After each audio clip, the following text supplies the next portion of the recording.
স্বামীর টাকা নয়, বরং স্বামী থাকাই একজন নারীর জীবনের শ্রেষ্ঠ উপহার।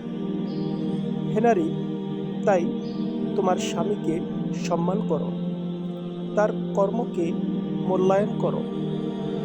যতদিন তোমার স্বামী তোমার পাশে থাকবে, ততদিন তুমি মাথা উঁচু করে সমাজে চলতে পারবে।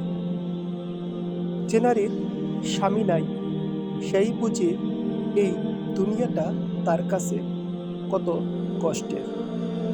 বাস্তব কথা হলো, স্বামী ছাড়া দুনিয়াটা তাদের কাছে মূল্যহীন। কেউ এটা বিশ্বাস করুক আর নাই করুক।